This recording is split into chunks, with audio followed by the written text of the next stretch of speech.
Do you want to know? Hey everyone, hope you all are doing great and welcome back to my daily vlog. সকালে ঘুম থেকে উঠে বারান্দায় গেলাম একটু ওয়েদার চেক করার জন্য। তারপর ব্রেকফাস্ট করলাম 1 কাপ চা আর একটা বাখরখানি দিয়ে। বাখরখানি আর চায়ের কম্বিনেশন আমার অনেক পছন্দের। একটু শীতের সকালে এই বাখরখানি দিয়ে চা খেতে খুবই মজা লাগে। তারপর দেখলাম আব্বুর একটা পার্সেল এসেছে আর জিনিসটা খুবই ইউনিক ছিল। চুই ঝালের মিষ্টি মশলা নাম, মানে চুই ঝালের আচার। তো এরকম টাইপ খাবার আমি আগে কখনো দেখিনি, এজন্য খুবই কিউরিয়াস ছিলাম যে জিনিসটা কেমন হবে। তারপর আমার একটা পার্সেল আসে, আমি এটা আগের দিনে অর্ডার করেছিলাম আর পরের দিন সকালেই পার্সেলটা চলে আসে, খুবই ফাস্ট ডেলিভারি বলতে হবে। এটা ছিল বংবিন থেকে, আমি কফি অর্ডার করেছিলাম আর সাথে হচ্ছে একটা কফি ফোমার। বংবিন আমার পছন্দের একজন কন্টেন্ট ক্রিয়েটরের ব্র্যান্ড, তো আমার অনেক দিন ধরে ইচ্ছে ছিল এখান থেকে আমি কফি ট্রাই করব। তো দেখলাম ওদের নতুন কফি লঞ্চ হয়েছে চকলেট ফ্লেভারের। আমি অনেক দিন ধরেই বিভিন্ন পেজে হট চকলেট খুঁজছিলাম, কিন্তু হট চকলেটের যে দাম, তো যখন দেখলাম বংবিনে কফি বের হয়েছে চকলেট ফ্লেভারের, তো ভাবলাম যে এইটাই কিনে দেখি কেমন হয়। আর সাথে এই কফি ফোমারটা নিয়েছি, এটার দিকেও আমার অনেক দিন ধরে নজর ছিল, কিন্তু এতদিন কিনবো বলে কেনা হয়নি। এখন যখন কফি অর্ডার দিয়েছি সাথে এটা অর্ডার দিয়ে দিলাম, আর দেখলাম এটার কোয়ালিটিও বেশ ভালো। আর এটার সাথে একটা চার্জিং কেবলও ছিল। তো সেই দিনই আমি কফি বানিয়ে খেয়েছিলাম, কিন্তু এত এক্সাইটেড ছিলাম যে আমি ভিডিও করতে ভুলে গিয়েছি। তারপরে পুডিংকে একটা জামা পরাই দিছিলাম, কারণ শীত পড়েছে।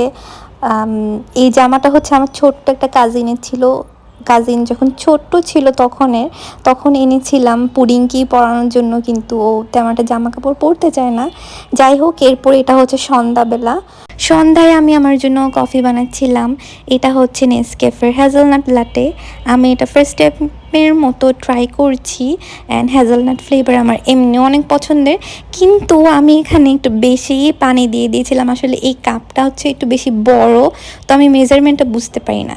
অ্যান্ড রাতের বেলা ডিনারে আব্বু এনেছিল কাচ্চি রোস্ট, এগুলো আমি সেদিনই প্রতিজ্ঞা করেছিলাম যে আমি আজকে থেকে ভালো হয়ে যাব, কোনো জাঙ্ক ফুড খাবো না, কোনো মিষ্টি জাতীয় খাবার অ্যাভয়েড করব। অ্যান্ড সেদিনই আব্বু নিয়ে এসেছে এগুলো। আসলে এই দুনিয়া চায় না যে আমার একটা সুন্দর শার্প জলাইন হোক, আমাকে সারা জীবনে এই ডাবল ট্রিপল চিন নিয়েই ঘুরতে হবে। যাই হোক, মজাদার একটা ডিনার করার পর মনে হলো যে একটু বেশি খেয়ে ফেলেছি, একটু হাঁটাহাঁটি করতে বাইরে যাওয়া লাগবে। এই জন্য আম্মুর সাথে একটু বের হয়ে গেলাম। আর আম্মুর সাথে যেহেতু বের হয়েছি, দেন অবভিয়াসলি একটু সবজির দোকানে তো যেতেই হয়। দেন আম্মু কিছু সবজি টবজি কিনলো, একটু হাঁটাহাঁটি করলাম, এরপর বাসায় আসলাম। আসার পর দেখি পুডিং আমাদের জন্য ওয়েট করতেছিল টেবিলের উপর বসে, আর দেখলাম ওর জামা প্রায় অর্ধেক খুলে গিয়েছে। তো এটাকে আবার ঠিক মতো একটু পরাই দিলাম। এই জামাটায় ওকে এত কিউট লাগতেছিল, যদিও এটা পারফেক্টলি ওর ফিট হয় না, এরপরও দেখতে অনেক কিউট আর অনেক মায়াবী লাগতেছিল, মাশাল্লাহ।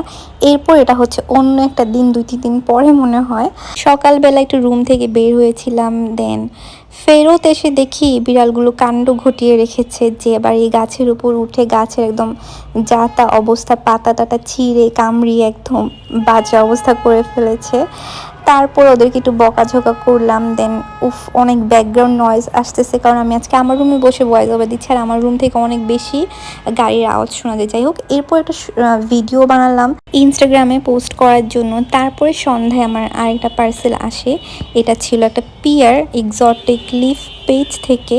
তো ওইটাই আনপ্যাক করছিলাম। আর এখানে পুডিং হচ্ছে খুবই অহংকারী বিড়াল, ওর উপরে রেখে আনপ্যাক করছে যেন ও এখান থেকে নেমে চলে যায়। যাই হোক, পার্সেলটি ছিল এক্সোটিক লিফ বিডি পেজ থেকে, আর এটা ছিল হচ্ছে বায়োটিন গামিস। তো এতটুকুই ছিল আমার আজকের blog. Thanks for watching, bye bye.